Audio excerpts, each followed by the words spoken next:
26 ans. Le 14 novembre 1996, Marion Wagon, âgée de 10 ans, disparaît.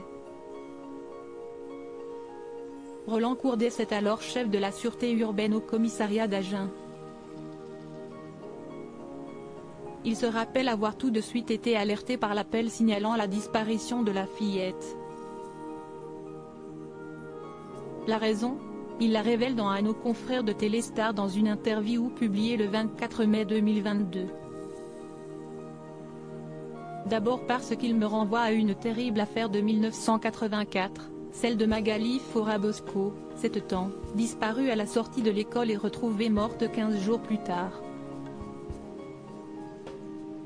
Et ensuite parce que nous sommes en pleine psychose Marc Dutroux.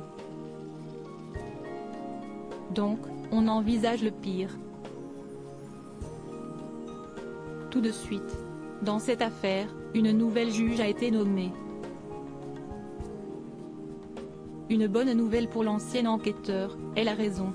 Bien sûr, il faut vérifier les pistes fournirait François Vérove, dit Le Grellet, mais je ne pense pas que Marion ait été victime de ces tueurs en série. Et pour cause, Roland Courdes est persuadé qu'une ou plusieurs personnes sont au courant de ce qui s'est déroulé. Vous savez, Marion a été la dernière affaire de ma carrière, et elle me hante depuis 25 ans. Quand on échoue comme ça, le sentiment d'avoir fait tout ce que l'on pouvait ne pèse pas à lourd. Si est-il aussi pour ça que je parle, pour déclencher l'envie de parler chez celui qui sait.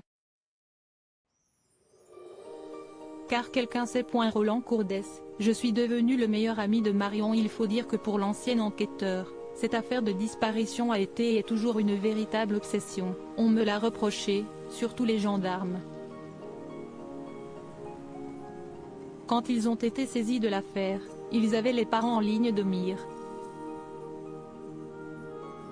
Mais mon calcul était simple, si les parents étaient innocents, mon soutien était essentiel, et s'il était impliqué dans cette disparition, c'était une bonne façon de le déceler.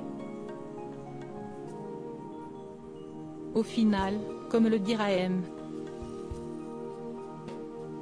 Wagon, je suis devenu le meilleur ami de Marion. Si est-il le plus beau compliment qu'on pouvait me faire, c'est-il rappelé.